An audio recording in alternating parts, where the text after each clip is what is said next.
सब ठीक ठाक और खैरियत से होंगे जी। आज की वीडियो का स्टार्ट कुछ डिफरेंट है। आप लोग देख रहे होंगे आज रेसिपी टाइम नहीं है, बल्कि मैं आपके साथ शेयर कर रही हूँ अपना फर्स्ट व्लॉग। तो इसको प्लीज़ एंड तक देखिएगा और आई होप आप लोगों को पसंद आएगा।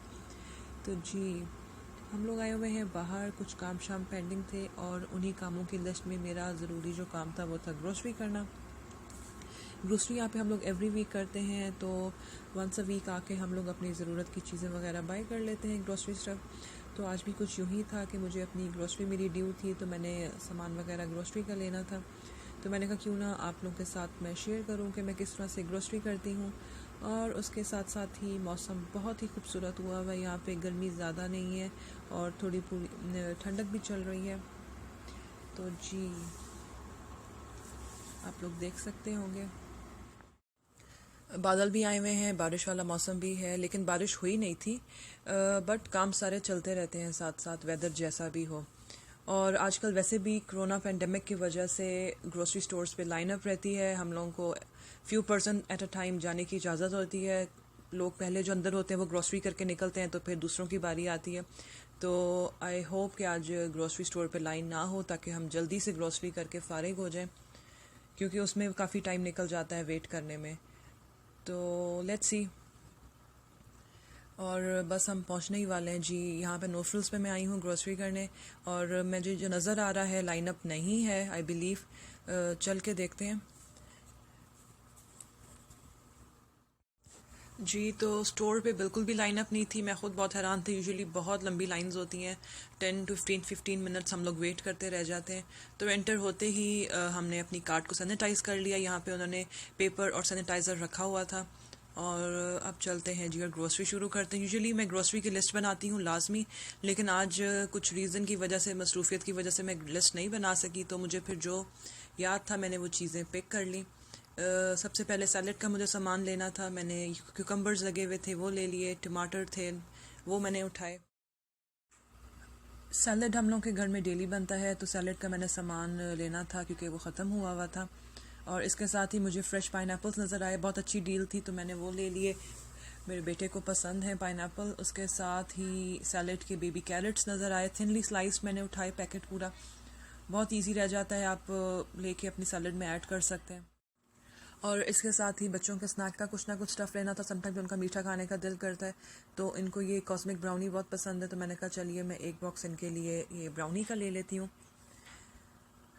वंस वाइल इनको देने के लिए।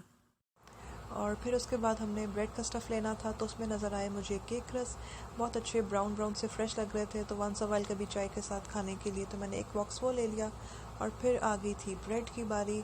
तो जी, ब्रेड मेरे घर में सिर्फ मैं ही ज़्यादा खाती हूँ, बाकी तो बच्चे भी नहीं और हस्बैंड भी नहीं ज़्यादा शौक से खाते। तो मैंने फिर अपने लिए वंडर ब्रेड ले ली। और आज मुझे बाय करने थे नट्स, तो मैंने नो फ्रिल्स पे नोटिस किया बहुत ही अच्छी प्राइसेस नज़र आई मुझे नट्स की। यूजुअली नट्स बहुत एक्सपेंसिव होते हैं, तो यहाँ पे मुझे इनकी पैकेजिंग के हिसाब से अच्छी लगी प्राइसेस। तो मैंने वॉलनट्स पिक कर लिए। ये आई थिंक अराउंड 500 ग्राम्स के करीब पैकेट था, $7 का। तो वॉलनट्स मैंने ले लिए। और फिर मैं सैलड्स पे यूज़ करती हूँ सीड्स, सनफ्लावर सीड्स की टॉपिंग यूज़ करती हूँ। तो वो मुझे अच्छा बड़ा कंटेनर के मिल गया 450 ग्राम्स का, तो मैंने ये पिक कर लिया। उसके साथ ही सामने ही कोरिएंडर नज़र आ गया, तो वो मैंने ले लिया, मेरा ख़त्म हुआ हुआ था। तो ग्रोसरी स्टोर पे आप आ जाएं, आपको चीज़ें सब सामने सामने ही समटाइम नज़र आ जाती हैं और आप फटाफट से पिक कर लेते हैं। और फिर उसके साथ हमने लेना था पास्ता। बच्चों का पास्ता ख़त्म हुआ हुआ था, सेल पे लगा हुआ था। यहाँ पे $1 का नो नेम का रोटीनी पास्ता था, तो मैंने 2 पैकेट्स उसके ले लिए कि आज पास्ता बनाने का भी प्रोग्राम था। तो मैंने कहा चलिए पास्ता पिक कर लेते हैं, और घर में हो तो फटाफट से चीज़ पे बन जाती है। और फिर मैं आ गई देसी आइल में। यहाँ पे मुझे नज़र आए फ्राइड अनियंस, तो एक पैकेट वो ले लिया। और 1-2 शान के मसाले मुझे चाहिए थे, तो वो भी यहाँ पे अवेलेबल थे। नो फ्रिल्स की सबसे बेस्ट मुझे चीज़ यही लगती है कि यहाँ पे आपको देसी वैरायटी सारी ग्रोसरी की मिलती है। आपको देसी स्टोर नहीं जाना पड़ता, और नो फ्रिल्स आपका वन शॉप स्टॉप बन जाता है। हर चीज़ अवेलेबल, आटा चावल का ब्रांड जो हम यूज़ करते हैं सब कुछ मिल जाता है। उसके बाद मैं आ गई थी जी बेकिंग की आयल में। बेकिंग की आइल्स यहाँ पे आजकल बहुत खाली हैं। मुझे कब से हर्शीज़ का कोको पाउडर चाहिए था, तो मैंने यहाँ पे नो नेम का नज़र आया, वो पिक कर लिया। और फिर उसके साथ ही हम आ गए थे चिप्स वगैरह की आइल में। बच्चों के लिए स्नैक के लिए एक दो मैंने कहा चिप्स देख लेते हैं। तो यहाँ पे प्रिंगल्स लगे हुए थे अच्छी प्राइस पे, तो वो मैंने एक बॉक्स ले लिया बच्चों के लिए बारबेक्यू फ्लेवर में। और उसके साथ ही मुझे चाहिए था मार्जरीन नाश्ते के लिए। मार्जरीन ख़त्म था तो वो मुझे मिल गया यहाँ से। बेसल का मार्जरीन था, अच्छी प्राइस पे लगा हुआ था, तो मैंने एक टब ले लिया। और फिर मुझे अपने डेली नाश्ते में जो हम लोग चाय पीते हैं, हम लोग कार्नेशन यूज़ करते हैं मिल्क के लिए, तो वो मैंने 2-3 टिन्स ले लिए। और जी इस तरह से ग्रोसरी की बाकी चीज़ें हमने इकट्ठी कर ली। डेयरी आइटम्स वगैरह थे और फ्रूट था। और इसी तरह से बस फिर ग्रोसरी हो गई थी डन, और हम आ गए थे लाइन में कि पे करने के लिए। यहाँ पे थी थोड़ी लाइन अप, तो हम वेट करेंगे। जी तो ग्रोसरी करके हम आ चुके हैं घर, काम सारे निपटा के वापस आ चुके हैं, और मैंने सारी ग्रोसरी कर दी है काउंटर पर सेट। अभी इसकी सफाई बाकी है, तो मैंने कहा पहले मैं कुछ क्लिप्स शेयर कर लूँ और फिर मैं इसको क्लीन करके ऑर्गेनाइज़ कर लूँगी। तो ये इंडियन करेले मुझे बहुत ही फ्रेश नुफल से मिल गए थे, मैंने वो पिक कर लिए करेले गोश्त के लिए। साथ ही हरी मिर्चें हमारी देसी कुकिंग का मेन इंग्रेडिएंट। और जी सनफ्लावर सीड्स हैं, बहुत ही मज़े के होते हैं और हेल्दी भी, तो ये तो मुझे बहुत पसंद है, तो मैंने ये सैलेड वगैरह पे डालूँगी इसको। और लेटस थी, लेमन्स थे, और नट्स बहुत अच्छे मिल गए थे प्राइस वाइज। बाकी बच्चों के स्नैक का स्टफ़ था और बटर वगैरह था, योगर्ट थी, बनानास थे, और कार्नेशन वगैरह था, और पाइनएप्पल बहुत अच्छा मिल गया था। ये तो हम सबका बहुत फेवरेट है। थोड़ी काटने की टेक्निक होती है, शुरू में बहुत हार्ड लगता था मुझे काटना, और मैं बहुत सुस्ती कर जाती थी काटने के लिए, लेकिन अब मैंने इसकी टेक्निक सीख ली है and within no time मैं इसको काट के फ्रिज में कर देती हूँ। तो I will share with you guys कि किस तरह इसको कट करते हैं किसी दिन इंशाल्लाह, तो बहुत इजीली कट हो जाता है। तो जी यहाँ मैंने पकड़ लिया है सफाई के लिए लाइसॉल वाइप्स, और अब मैं एक एक करके सब डब्बे को क्लीन कर लूँगी और फिर ये जाएंगे सीधा अपनी जगहों पे।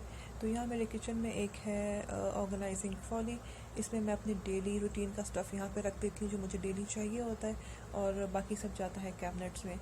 तो यहाँ पे जैसे कार्नेशन है, या बच्चों की नूडल्स वगैरह हैं, और जैम है, या स्नैक्स का कुछ स्टफ़ है, तो वो यहाँ पे मैं रख देती हूँ। और फ्रूट्स में सिर्फ मैं बनानास बाहर रखती हूँ, बाकी सब जाता है फ्रिज में। जी तो ग्रॉसरी समेट चुकी थी और बच्चों को लग रही थी बहुत भूख, तो आज बच्चों की फरमाइश पे पास्ता बनना था, तो मैंने आते ही ग्रॉसरी के बाद पास्ता बॉईल करने रख दिया था। और साथ ही मैंने फटाफट से एक प्याज सौते करके उसमें चिकन का कीमा ऐड कर दिया था। कीमा मैं निकाल के रख के गई थी, वो बिल्कुल था हुआ था, और उसमें मैंने जिंजर गार्लिक विनेगर और salt and red crush paper डाल दी थी, और इसको मैं अच्छा सा भून लिया था 5 मिनट्स। उसके बाद मैं इसमें ऐड कर रही हूँ पास्ता सॉस। ये पास्ता बहुत ही इजी है, क्विक फिक्स है। आपको कुछ समझ में ना आ रहा हो तो मैं तो यही बना रही थी, और मेरे बच्चों बहुत शौक से खाते हैं।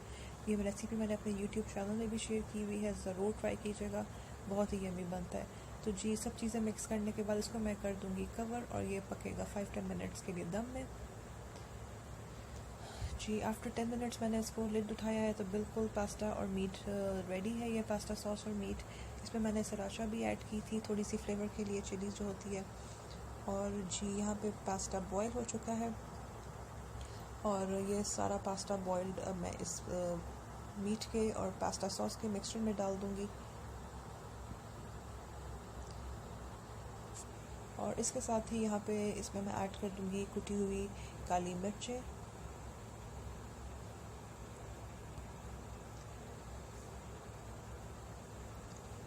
मैक्सिमम हाफ़ एन आवर में ये पास्ता रेडी हो जाता है, अगर आपके पास सब चीज़ें अवेलेबल हैं। और साथ ही जो भी आपके पास सब्ज़ी अवेलेबल हो आप वो डाल सकते हैं। मेरे पास शिमला मिर्चें थी, तो वो मैंने इसमें ऐड कर दी थी, और मैं बिल्कुल एंड में ऐड करती हूँ ताकि वो क्रंची रहे। तो यहाँ पे पास्ता हो चुका है मिक्स, आप देख सकते हैं कितनी यमी लुक है। अब इसमें जाएगा the most important ingredient, that is mozzarella cheese, क्योंकि बच्चों का पास्ता मेरा जो है वो मोज़रेला चीज़ के बगैर इनकम्प्लीट है। तो जी चीज़ तो लाजमी है पास्ता में, और उसी से ही इसका gooey फ्लेवर, चीज़ी फ्लेवर आता है।